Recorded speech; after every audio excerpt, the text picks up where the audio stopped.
Short Mystery and Suspense Collection 14. The Occupant of the Room, from Day and Night Stories by Algernon Blackwood. The story is read by Cliff Stone of Sydney, Australia. The Occupant of the Room. He arrived late at night by the yellow diligence, stiff and cramped after the toilsome ascent of 3 slow hours. The village, a single mass of shadow, was already asleep. Only in front of the little hotel was there noise and light and bustle for a moment. The horses, with tired, slouching gait, crossed the road and disappeared into the stable of their own accord, their harness trailing in the dust, and the lumbering diligence stood for the night where they had dragged it, the body of a great yellow-sided beetle with broken legs. In spite of his physical weariness, the schoolmaster, revelling in the first hours of his 10-guinea holiday, felt exhilarated, for the high alpine valley was marvellously still. Stars twinkled over the torn ridges of the Dent du Midi, where spectral snows gleamed against the rocks that looked like solid ink, and the keen air smelled of pine forests, dew-soaked pastures, and freshly sawn wood. He took it all in with a kind of bewildered delight for a few minutes, while the other 3 passengers gave directions about their luggage and went to their rooms. Then he turned and walked over the coarse matting into the glare of the hall, only just able to resist stopping to examine the big mountain map that hung upon the wall by the door. And with a sudden disagreeable shock, he came down from the ideal to the actual. For at the inn, the only inn, there was no vacant room. Even the available sofas were occupied. How stupid he had been not to write. Yet it had been impossible, he remembered, for he had come to the decision suddenly that morning in Geneva, enticed by the brilliance of the weather after a week of rain. They talked endlessly, this gold-braided porter and the hard-faced old woman. Her face was hard, he noticed, gesticulating all the time and pointing all about the village with suggestions that he ill understood, for his French was limited and their patois was fearful. There he might find a room, or there, but we are heelers full, more full than we care about. Tomorrow, perhaps, if so-and-so give up their rooms. And then, with much shrugging of shoulders, the hard-faced old woman stared at the gold-braided porter, and the porter stared sleepily at the schoolmaster. At length, however, by some process of hope, he did not himself understand, and, following directions given by the old woman that were utterly unintelligible, he went out into the street and walked towards a dark group of horses she had pointed out to him. He only knew that he meant to thunder at a door and ask for a room. He was too weary to think about details. The porter half made to go with him, but turned back at the last moment to speak with the old woman. The houses sketched themselves dimly in the general blackness. The air was cold. The whole valley was filled with the rush and thunder of falling water. He was thinking vaguely that the dawn could not be very far away, and that he might even spend the night wandering in the woods, when there was a sharp noise behind him, and he turned to see a figure hurrying after him. It was the porter, running. And in the little hall of the inn there began again a confused 3-cornered conversation, with frequent muttered colloquy and whispered asides in patois between the woman and the porter, the net result of which was that, if monsieur did not object, there was a room, after all, on the first floor, only it was in a sense engaged, that is to say. But the schoolmaster took the room without inquiring too closely into the puzzle that had somehow provided it so suddenly. The ethics of hotel-keeping had nothing to do with him. If the woman offered him quarters, it was not for him to argue with her whether the said quarters were legitimately hers to offer.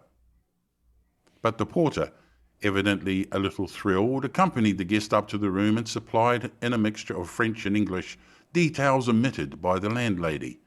And, in turn, the schoolmaster soon shared the thrill with him, and found himself in the atmosphere of a possible tragedy.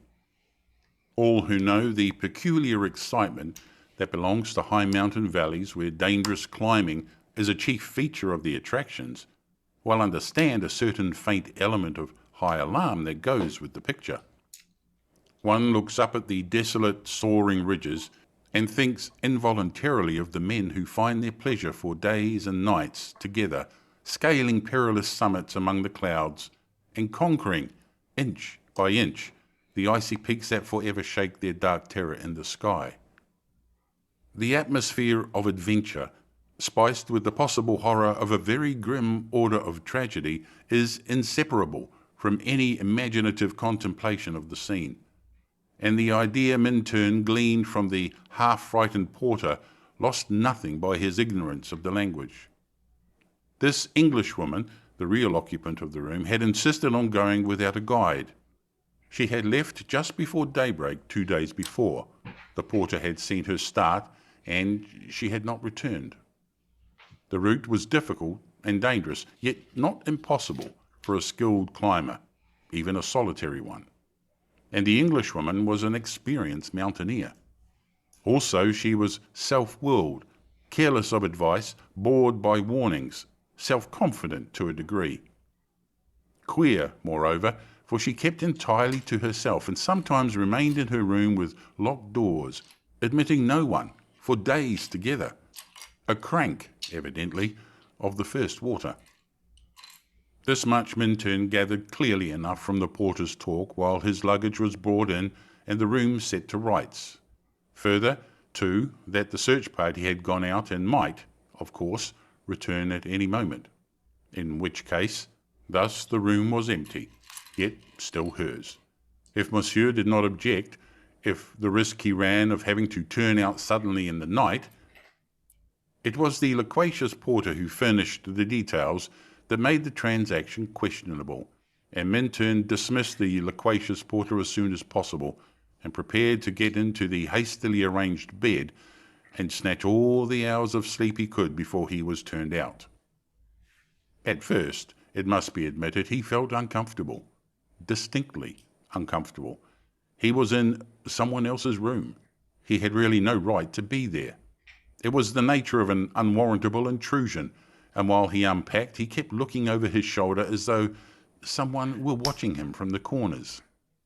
Any moment, it seemed, he would hear a step in the passage. A knock would come at the door would open, and there he would see this vigorous Englishwoman looking him up and down with anger. Worse still, he would hear her voice asking him what he was doing in her room, her bedroom. Of course, he had an adequate explanation. But still. Then, reflecting that he was already half undressed, the humour of it flashed for a second across his mind, and he laughed, quietly. And at once, after that laughter, under his breath came the sudden sense of tragedy he had felt before. Perhaps even why he smiled, her body lay broken and cold upon those awful heights, the wind of snow playing over her hair, her glazed eyes staring sightless up to the stars. It made him shudder. The sense of this woman whom he had never seen, whose name he did not even know, became extraordinarily real. Almost he could imagine that she was somewhere in the room with him, hidden, observing all he did. He opened the door softly to put his boots outside, and when he closed it again, he turned the key. Then he finished unpacking and distributed his few things about the room. It was soon done, for in the first place he had only a small Gladstone and a knapsack, and secondly, the only place where he could spread his clothes was the sofa. There was no chest of drawers, and the cupboard, an unusually large and solid one, was locked. The Englishwoman's things had evidently been hastily put away in it. The only sign of her recent presence was a bunch of faded alpenroses standing in a glass jar upon the wash-hand stand. This, and a certain faint perfume, were all that remained. In spite, however, of these very slight evidences, the whole room was pervaded with a curious sense of occupancy that he found exceedingly distasteful. One moment the atmosphere seemed subtly charged with a just left feeling. The next it was a queer awareness of still here that made him turn cold and look hurriedly behind him. Altogether, the room inspired him with a singular aversion, and the strength of this aversion seemed the only excuse for his tossing the faded flowers out of the window and then hanging his mackintosh upon the cupboard door in such a way as to screen it as much as possible from view. For the sight of that big, ugly cupboard filled with the clothing of a woman who might then be beyond any further need of covering, thus his imagination insisted on picturing it, touched in him a startled sense of the incongruous that did not stop there, but crept through his mind gradually till it merged somehow into a sense of a rather grotesque horror.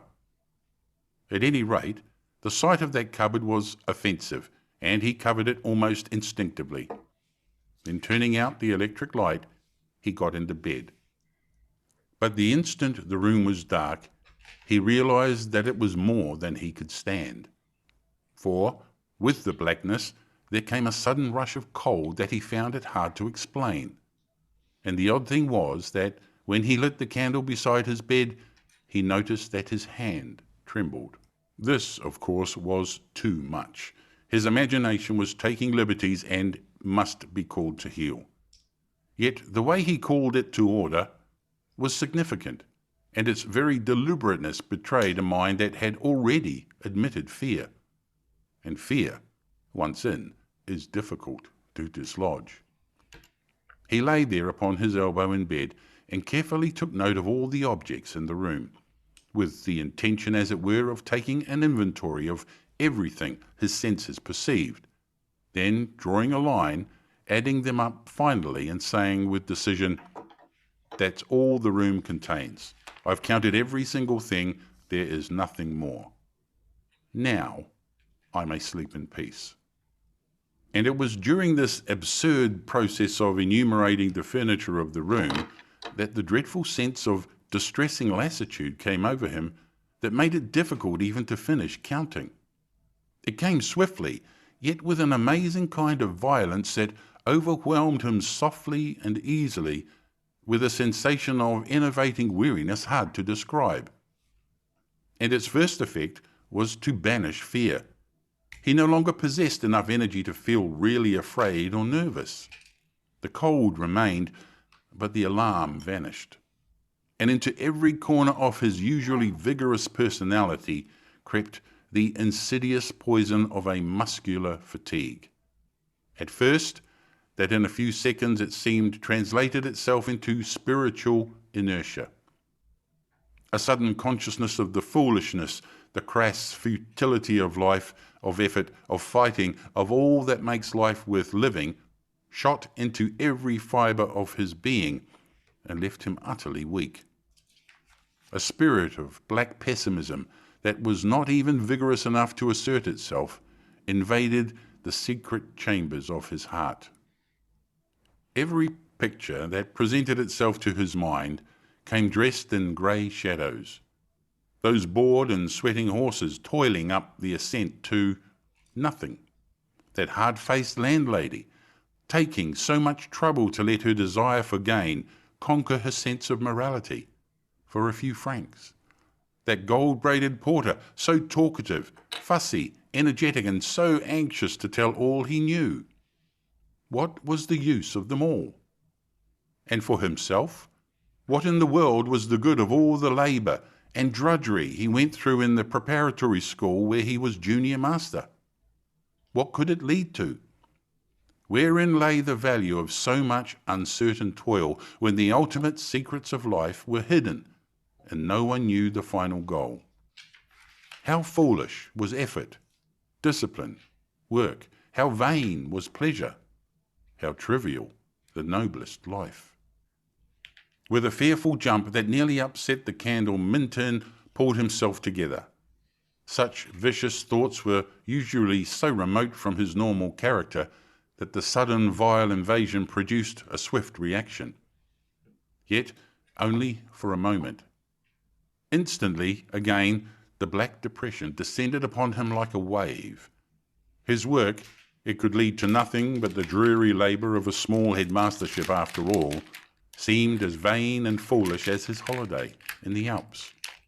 What an idiot he had been, to be sure, to come out with a knapsack merely to work himself into a state of exhaustion, climbing over toilsome mountains that led to nowhere, resulting in nothing. A dreariness of the grave possessed him. Life was a ghastly fraud. Religion, childish humbug. Everything was merely a trap of death, a coloured toy that nature used as a decoy. But a decoy for what? For nothing. There was no meaning in anything. The only real thing was death, and the happiest people were those who found it soonest. Then why wait for it to come? He sprang out of bed, thoroughly frightened. This was horrible. Surely mere physical fatigue could not produce a world so black, an outlook so dismal, a cowardice that struck with such sudden hopelessness at the very roots of life. For normally he was cheerful and strong, full of tides of healthy living, and this appalling lassitude swept the very basis of his personality into nothingness and the desire for death. It was like the development of a secondary personality. He had read, of course, how certain persons who suffered shocks developed thereafter entirely different characteristics, memory, tastes, and so forth. It had all rather frightened him. Though scientific men vouched for it, it was hardly to be believed. Yet here was a similar thing taking place in his own consciousness. He was, beyond question, experiencing all the mental variations of someone else. It was unmoral. It was awful. It was, well, after all, at the same time, it was uncommonly interesting. And this interest he began to feel was the first sign of his returning normal self. For to feel interest is to live and to love life. He sprang into the middle of the room, then switched on the electric light, and the first thing that struck his eyes was the big cupboard. "Hello, there's that beastly cupboard," he exclaimed to himself involuntarily, yet aloud. It held all the clothes, the swinging skirts and coats and summer blouses of the dead woman, for he knew now, somehow or other, that she was dead. At that moment, through the open windows rushed the sound of falling water, bringing with it a vivid realization of the desolate, snow-swept heights. He saw her, positively saw her, lying where she had fallen, the frost upon her cheeks, the snow dust eddying about her hair and eyes, her broken limbs pushing against the lumps of ice. For a moment, the sense of spiritual lassitude, of the emptiness of life, vanished before this picture of broken effort, of a small human force battling pluckily, yet in vain, against the impersonal and pitiless potencies of inanimate nature. And he found himself again, his normal self. Then, instantly, returned again that terrible sense of cold, nothingness, emptiness, and he found himself standing opposite the cupboard where her clothes were. He wanted to see those clothes, things she had used and worn. Quite close he stood, almost touching it.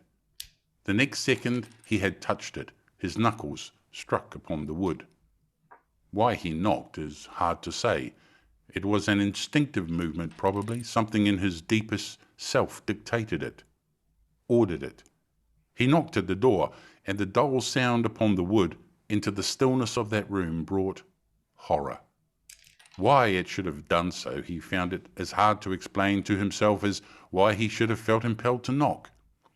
The fact remains that when he heard the faint reverberation inside the cupboard, it brought with it so vivid a realization of the woman's presence that he stood there shivering upon the floor with a dreadful sense of anticipation. He almost expected to hear an answering knock from within. The rustling of the hanging skirts, perhaps, or worse still, to see the locked door slowly open towards him.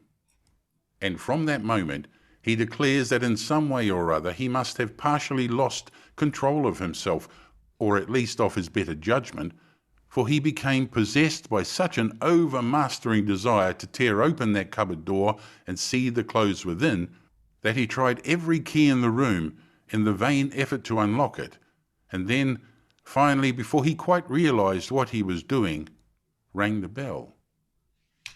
But having rung the bell for no obvious or intelligent reason at 2 o'clock in the morning, he then stood waiting in the middle of the floor for the servant to come, conscious for the first time that something outside his ordinary self had pushed him towards the act.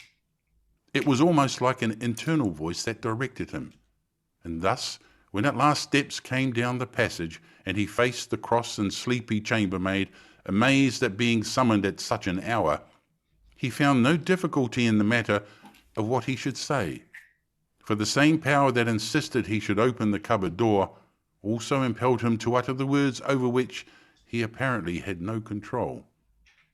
"It's not you I rang for," he said with decision and impatience. "I want a man. Wake the porter and send him up to me at once. Hurry! I tell you, hurry!" And when the girl had gone, frightened at his earnestness, Minturn realized that the words surprised himself as much as they surprised her. Until they were out of his mouth, he had not known what exactly he was saying. But now he understood that some force foreign to his own personality was using his mind and organs. The black depression that had possessed him a few moments before was also part of it. The powerful mood of this vanished woman had somehow momentarily taken possession of him, communicated, possibly, by the atmosphere of things in the room still belonging to her. But even now, when the porter without coat or collar stood beside him in the room, he did not understand why he insisted, with a positive fury admitting no denial, that the key of that cupboard must be found and the door instantly opened. The scene was a curious one. After some perplexed whispering with the chambermaid at the end of the passage, the porter managed to find and produce the key in question. Neither he nor the girl knew exactly what this excited Englishman was up to, or why he was so passionately intent on opening the cupboard at 2 o'clock in the morning. They watched him with an air of wondering what was going to happen next.